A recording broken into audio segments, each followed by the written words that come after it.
یہ واقعہ ہمیں ہماری لسنر نے ٹک ٹاک پہ سینڈ کیا ہے، جو ان کی دادی نے انہیں سنایا۔ کہتی ہیں مجھے آج بھی وہ دن یاد ہے جب ہمارے محلے کا ایک بچہ ایان اچانک لاپتہ ہو گیا تھا۔ پورا علاقہ اس کی تلاش میں تھا، لیکن اس کا کچھ پتہ نہیں چل رہا تھا۔ پولیس نے بھی ہر جگہ اسے سرچ کیا مگر اس کا کوئی نشان نہیں ملا۔ اسی طرح 6 مہینے گزر گئے اور پھر ایک دن ایان واپس آ گیا، مگر وہ ویسا نہیں تھا جیسے وہ پہلے تھا۔ ایک شام جب ایان کی ماں شہانہ اپنے وراندے میں بیٹھی رو رہی تھی تو اچانک دروازہ زور سے کھٹکھٹایا گیا۔ جب انہوں نے دروازہ کھولا تو ایان وہاں کھڑا تھا، کپڑے گندے، پیر ننگے اور آنکھیں عجیب کالی سی ہو رہی تھیں۔ اس کی ماں نے فوراً اسے گلے لگایا، مگر اس وقت کسی نے بھی یہ محسوس نہیں کیا کہ ایان کی باڈی ٹھنڈی تھی، بالکل برف جیسی۔ جب گھر والوں نے اس سے پوچھا کہ بیٹا تو کہاں چلا گیا تھا تو اس نے بس ایک ہی جواب دیا، مجھے یاد نہیں۔ ایان ویسا بچہ نہیں رہا تھا جیسے وہ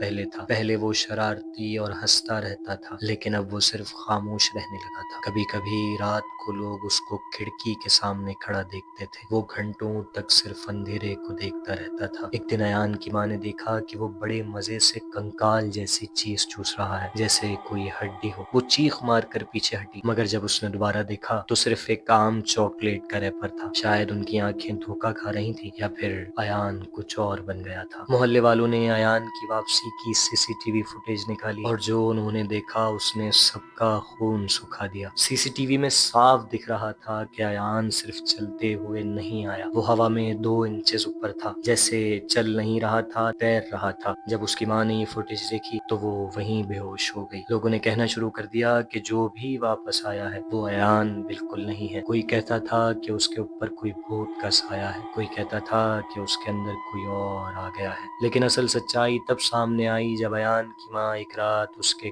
کمرے میں چلی گئی اور اس نے دیکھا کہ ایان چھت سے لٹکا ہوا ہے، مگر گر نہیں رہا تھا۔ اس کا سر الٹا گھوم رہا تھا اور اس کی آنکھیں سرخ لال ہو رہی تھیں۔ ایان نے اپنی ماں کو دیکھ کر اس وقت صرف ایک لفظ کہا، مجھے واپس بھیج دو، مجھے واپس بھیج دو۔ صبح جب لوگ اس کے کمرے میں گئے تو ایان وہاں موجود نہیں تھا۔ ایان پھر سے لاپتہ ہو چکا تھا۔ اس کی ماں صرف ایک بات بار بار دہرائی جا رہی تھی، وہ میرا بیٹا نہیں تھا۔ آج بھی اگر کوئی اس محلے کے پرانے گھر کے پاس سے گزرتا ہے تو لوگ کہتے ہیں کہ رات کو کسی کی آواز آتی ہے، ایک بچے کی آواز جو صرف ایک بات کہہ رہا ہوتا ہے، مجھے واپس بھیج دو۔ یہ کہانی سچ پر مبنی ہے، نہ جانے بھوتوں کی دنیا کیسی ہے، ایان کہاں گیا، کون اس کو لے گیا، اس کا کسی کو کچھ پتا نہیں ہے۔ لیکن ہم اتنا ضرور جانتے ہیں کہ جنات، بھوت، آسیب، یہ سب سچائی ہے اور حقیقت ہے۔